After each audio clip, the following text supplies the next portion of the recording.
Nous voici à présent dans la deuxième et a priori la dernière vidéo de ma chaîne consacrée au livre Le Grand Récit. Dans celle-ci, nous allons parler des voies à suivre, du chemin qu'il faudrait emprunter selon nos auteurs pour résoudre nos problèmes. Et voici le plan de la deuxième partie de cet ouvrage, plan que nous suivrons.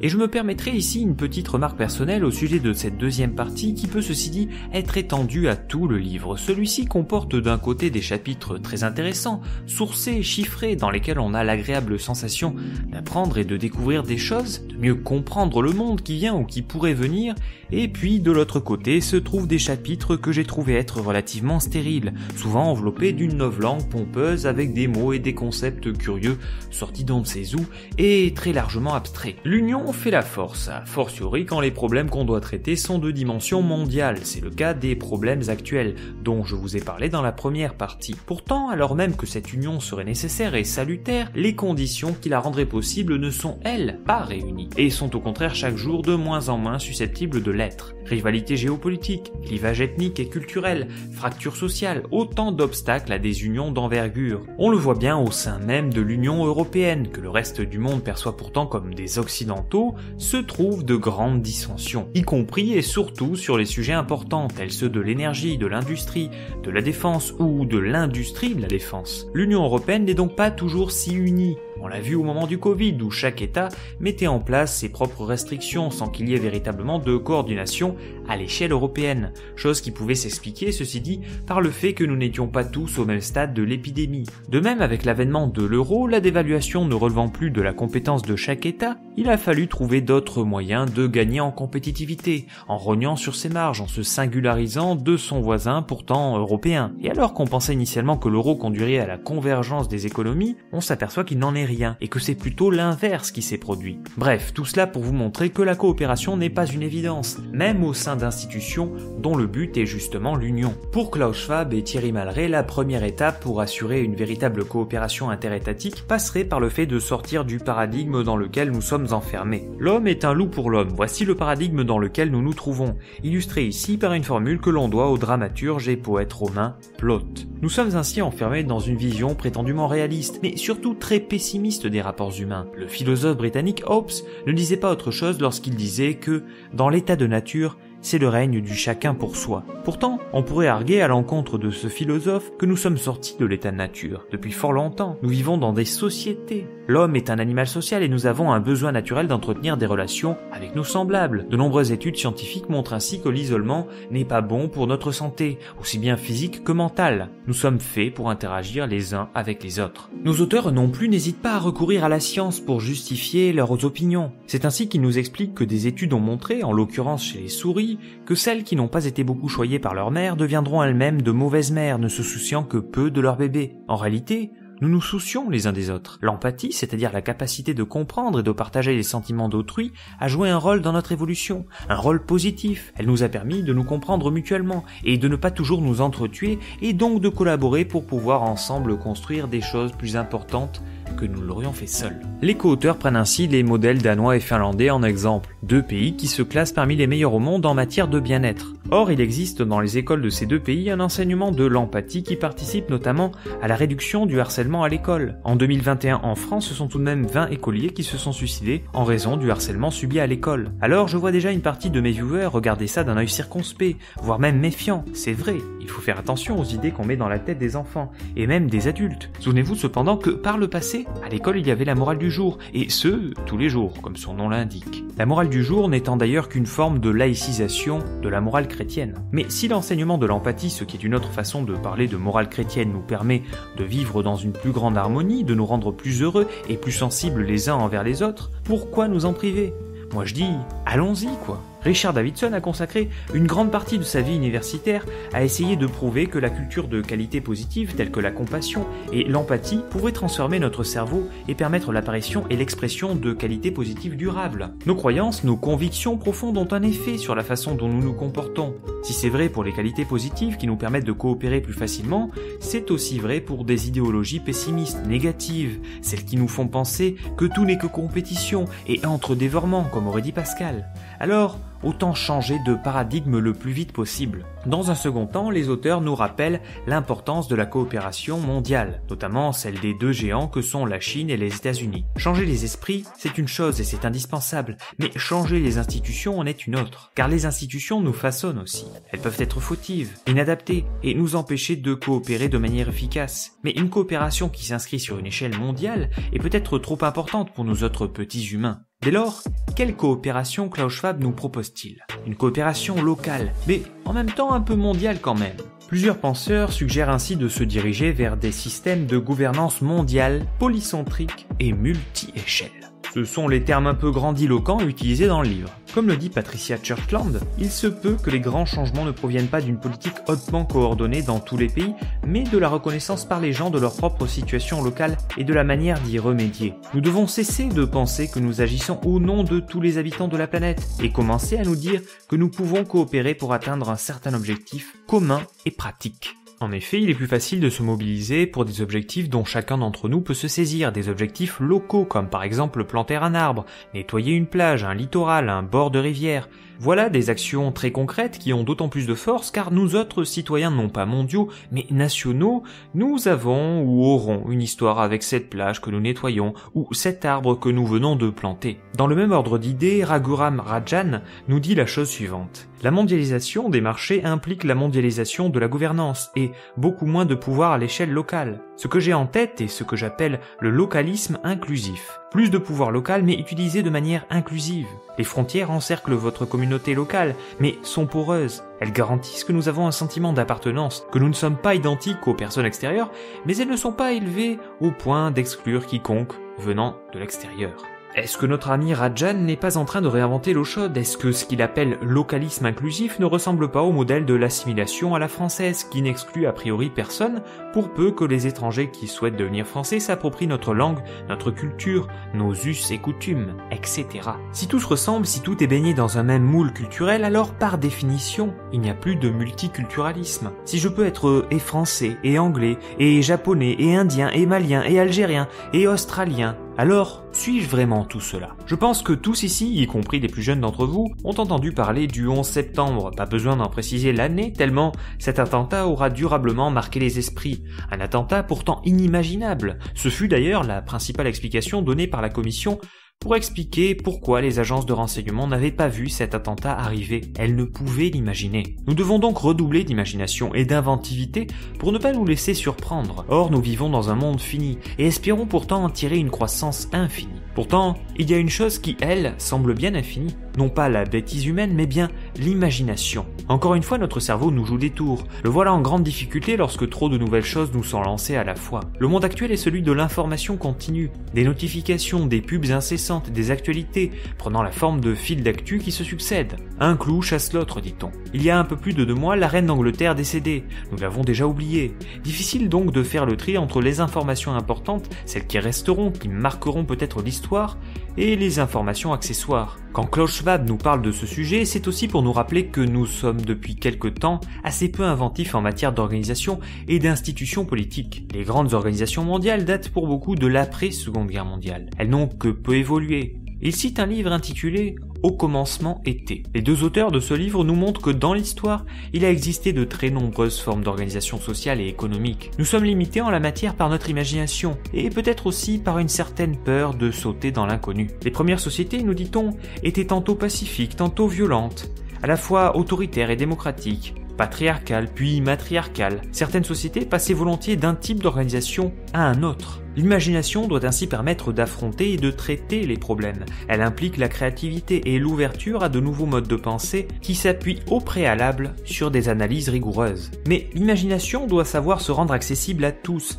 être comprise et permettre à chacun d'adhérer ou pas au nouveau modèle qu'elle propose. C'est dans cette perspective que Carlota Pérez a dressé un grand récit dont je vais ici vous donner les grandes lignes. J'ai identifié un modèle qui a été suivi lors des précédentes révolutions technologiques. Une révolution se met en place lorsque la précédente montre des signes de maturité et d'épuisement. Les premières décennies sont un processus turbulent de destruction créatrice lorsque le nouveau paradigme force le remplacement de l'ancien. En cours de route, de nouveaux millionnaires apparaissent, de nombreux emplois et compétences sont détruits, d'anciennes industries sont modernisées ou éliminées. Les inégalités augmentent, des bulles financières se forment et s'effondrent. La récession qui vient ensuite révèle les conséquences sociales de la partie destruction. Protestations, ressentiments, divisions et populisme s'ensuivent, tirant la sonnette d'alarme et exigeant un nouveau contrat social, tout en permettant de comprendre le potentiel des nouvelles technologies. Les décennies suivantes peuvent être un âge d'or si l'État se donne les moyens de fournir un tel contrat, en faisant pencher la balance vers des directions claires, afin de tirer le meilleur parti du potentiel technologique et de redonner sa légitimité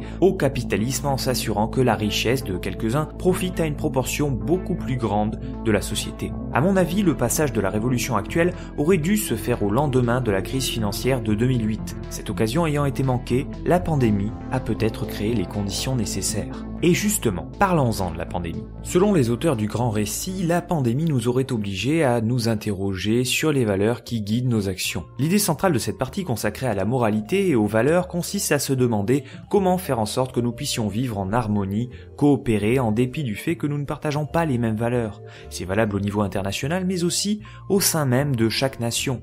Il faut, nous dit-on, accueillir la diversité de points de vue et d'opinions et accepter que certaines valeurs, certaines opinions ne convergeront jamais complètement.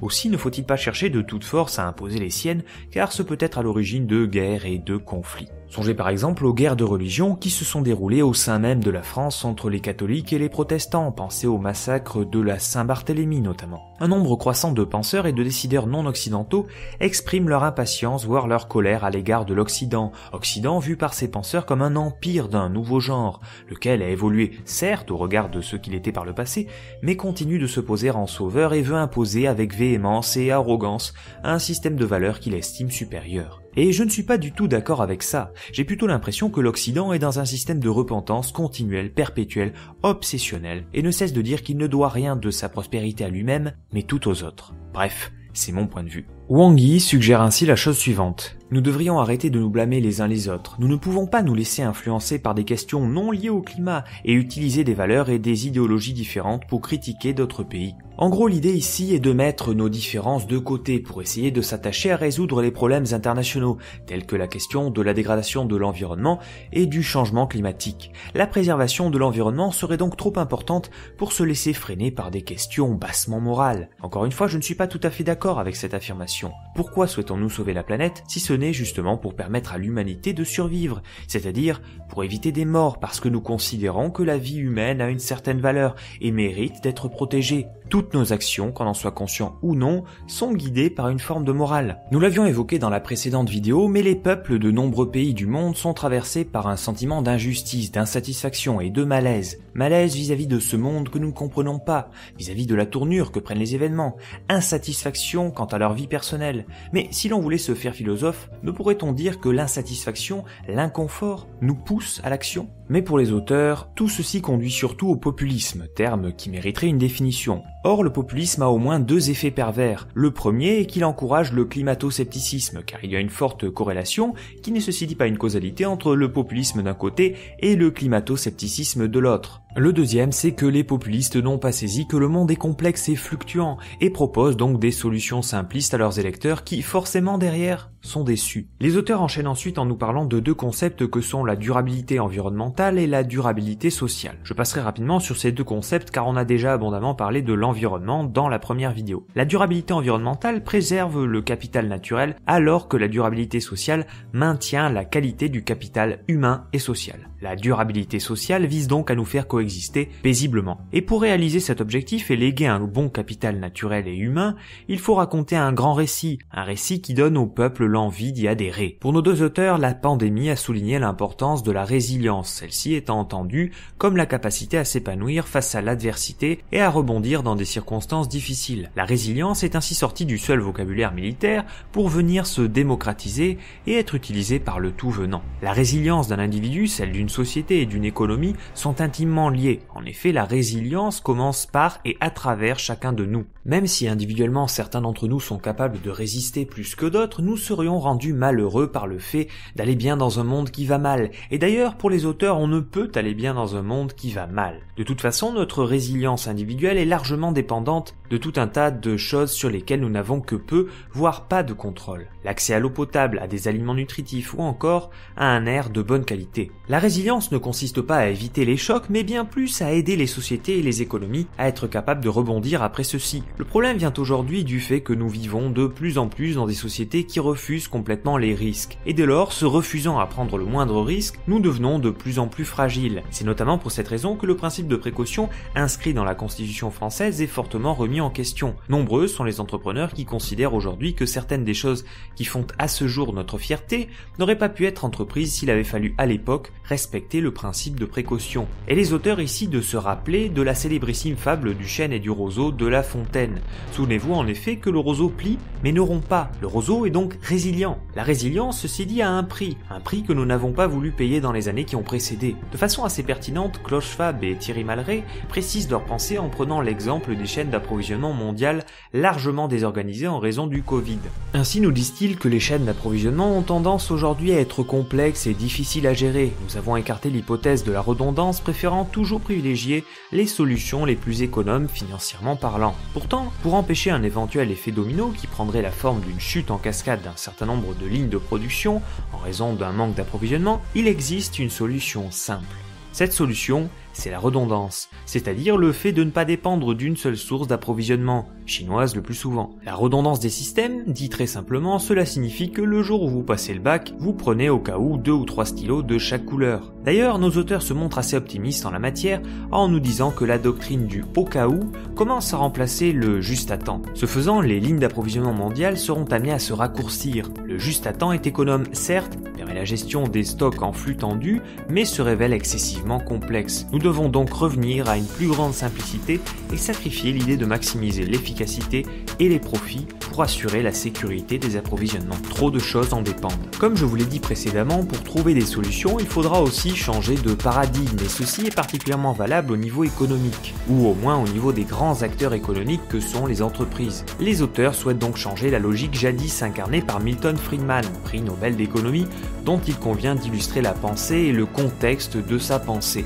Le paradigme que celui-ci incarnait voulait qu'une entreprise n'ait à se soucier que de créer du profit. La cupidité est bonne, nous disait-on, avec derrière cela l'idée que chacun, en servant son intérêt privé, finirait par servir l'intérêt général. Et écoutez ce chiffre qui nous montre que certains, effectivement, se sont plutôt bien servis. Dans les 40 années qui ont suivi 1978, la rémunération des PDG des 350 principales entreprises américaines a augmenté de 940% contre une hausse de 12% pour les travailleurs moyens au cours de cette même période. C'était l'époque du capitalisme flamboyant de la fin des années 70 et des années 80 au cours desquelles Milton Friedman nous disait que la seule responsabilité sociale des entreprises est d'augmenter leurs profits. Ou encore, les hommes d'affaires croient défendre la libre entreprise quand ils déclament que l'entreprise n'est pas seulement une question de profit, mais aussi de promotion d'objectifs sociétaux souhaitables, que l'entreprise a une conscience sociale et prend au sérieux ses responsabilités, créer de l'emploi, éliminer les discriminations, éviter la pollution et tout autre slogan emprunté à la cuvée actuelle de réformateurs. En fait, ils prêchent un socialisme pur et dur, ou le prêcheraient s'ils étaient pris au sérieux par eux-mêmes ou qui que ce soit d'autre. Les hommes d'affaires qui parlent ainsi sont d'involontaires marionnettes des forces intellectuelles qui ont sapé les bases d'une société libre ces dernières décennies. Toutefois, pour nos auteurs, si à l'époque cet économiste était parfaitement dans l'air du temps, un temps marqué par la croissance implacable des marchés financiers, par la financiarisation de l'économie et l'attention croissante portée aux rapports trimestriels, il est aujourd'hui quelque peu dépassé. Cette brève série de citations témoigne d'une hostilité très importante à l'idée que les entreprises puissent être mêlées à la promotion et à la réalisation d'objectifs sociétaux. Non, pour Friedman, l'entreprise est là pour faire du profit, point, pas du social. Il y a donc, selon nos auteurs, une révolution mentale à opérer au regard de ce paradigme qui a longtemps configuré la pensée économique. Ce paradigme, voulant qu'une frontière étanche soit dressée entre les entreprises d'un côté et la société de l'autre, a désormais du plomb dans l'aile. À l'inverse, la logique selon laquelle une entreprise ne pouvait pas prospérer à long terme dans une communauté en souffrance ou dans un environnement dégradé a commencé à faire son chemin. Pour prendre un exemple un peu extrême, difficile de parler d'économie, de PIB, d'exportation, de balance commerciale, quand on est dans un pays qui connaît la guerre sur son sol. Les entreprises, si elles veulent continuer à faire du profit, et même sans aucune considération humaniste, ont donc tout intérêt à ce que la société ne se porte pas trop mal. Elle a intérêt pour que les gens puissent consommer, à ce qu'ils soient en relative bonne santé, à ce qu'ils ne s'épuisent pas au travail, à ce qu'ils aient un peu de temps libre, etc. Cela ne signifie pas bien sûr que les entreprises doivent se mêler de tout, qu'elles doivent nécessairement se mêler de politique. Non, même si tout est politique et par ses actions, une entreprise va avoir un impact politique que celui-ci soit voulu ou pas. Et ceci est d'autant plus vrai pour les grandes et très grandes entreprises qui contribuent à façonner le monde dans lequel nous vivons. Même si nous sommes libéraux, pourquoi en effet se dispenser de l'aide que peuvent apporter les entreprises quand elles ont face à elles un enjeu et qu'en la matière elles peuvent exercer un changement significatif, nous disent les auteurs. De quoi est-il question ici? De quels enjeux parle-t-il? Quels changements significatifs ces entreprises peuvent vraiment exercer? Ça reste flou, et je vais vous lire ici un long passage de ce livre pour que vous puissiez bien voir de quoi ce livre est aussi fait. Le rôle ultime des entreprises dans la société est toujours de faire des affaires, mais la citoyenneté mondiale des entreprises est une extension du concept de partie prenante. Elle implique que l'entreprise agisse en tant que partie prenante de la société mondiale, en collaboration avec le gouvernement et la société civile, et c'est une notion qui peut être considérée comme un investissement à long terme. Les entreprises dépendant de l'écosystème naturel et social dans lequel elles opèrent, il est sûrement dans leur intérêt ultime de veiller au bien-être de ce même écosystème lorsqu'il est assailli par tant de problèmes. Même après lecture, ça reste encore flou, sauf à comprendre le concept d'économie des parties prenantes. Ce concept figure notamment dans le manifeste de Davos 2020 qui déclare que l'objectif universel d'une entreprise est d'impliquer tous ses partenaires dans la création d'une valeur commune et pérenne. Ce manifeste met également en évidence d'autres principes d'entreprise importants. Accepter et encourager la concurrence loyale et les règles du jeu équitable et ne pas tolérer la corruption, considérer les fournisseurs d'une entreprise comme de véritables partenaires de création de valeur et intégrer le respect des droits de l'homme à l'ensemble de la chaîne logistique, agir en tant que garant de l'univers environnemental et matériel des générations à venir, protéger consciemment notre biosphère et se faire le défenseur d'une économie circulaire, commune et régénérative. Comme je vous le disais dans ma précédente vidéo, les problèmes auxquels nous avons à faire face sont sans commune mesure avec ceux que nous avons connus par le passé, mais la technologie dont nous disposons elle aussi est sans commune mesure avec celle dont nous disposions dans ce même passé. Mais la progression de la technologie ne se fait pas de manière linéaire. Comme le souligne l'auteur, elle suit une croissance exponentielle. La loi de Moore s'applique désormais à un large éventail d'autres technologies que la seule informatique. Mais s'applique-t-elle toujours à l'informatique? La question fait débat. Pour Peter Diamandis, dans la décennie qui vient, nous réinventerons chaque industrie et nous connaîtrons plus de progrès qu'au cours des 100 dernières années. Notre cerveau n'est pas taillé pour saisir pleinement le rythme de croissance induit par une exponentielle. Aussi, le rythme des progrès des technologies vertes et les réductions de coûts qui sont associées se sont avérés beaucoup plus rapides que ne le prévoyaient les experts et les responsables politiques. Pour vous illustrer ce propos, je vais vous citer un passage résolument factuel de ce livre. Accrochez-vous. Le Committee on Climate Change, qui produit des estimations des coûts de la transition vers le zéro émission net, les a vus constamment diminuer à mesure que les coûts des technologies propres baissaient. L'analyse qu'ils ont réalisée en 2020 a suggéré que le coût annualisé des ressources pour réduire les gaz à effet de serre à zéro émission net s'élèverait à environ 0,5% du PIB en 2050, ce qui est inférieur à l'estimation de 2019 qui situait le coût annuel de la réalisation de cet objectif en 2050 à 1 ou 2% du PIB. En résumé, selon les estimations actuelles du Royaume-Uni, le coût de la transition vers zéro émission nette d'ici 2050 représente environ la moitié de ce qu'il était il y a un an à peine, soit une amélioration théorique de 100% rendue possible par le progrès technologique. Plus les technologies vertes avancent et moins elles sont chères et donc moins cela coûte d'opérer cette transition vers le zéro émission net. Pour nos auteurs, la solution est donc l'électrification qui sera le moteur de la décarbonisation de nos économies. C'est d'ailleurs la direction que nous prenons. L'Agence internationale de l'énergie avait annoncé en décembre 2021 que l'électricité renouvelable s'accélérait plus vite que jamais dans le monde entier, soutenant l'émergence de l'économie énergétique mondiale.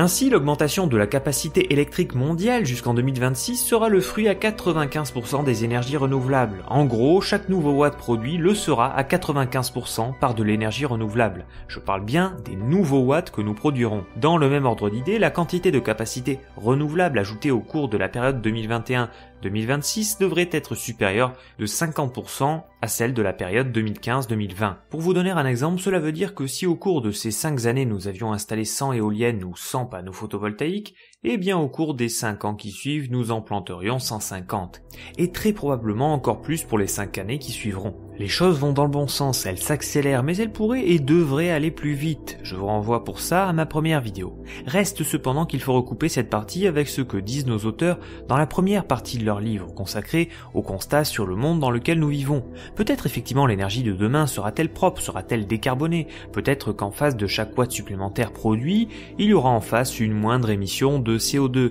Mais à quoi bon si le citoyen lambda n'a plus les moyens de s'acheter cette énergie dont le coût est amené à exploser dans les années à venir? Pour ça, je vous remercie de liker et surtout de commenter cette vidéo afin de m'aider à payer mes factures d'électricité. Mais au-delà de ça, je vous remercie d'être resté jusqu'ici. Tous les spectateurs n'y sont pas parvenus. Vous faites donc partie d'une petite élite.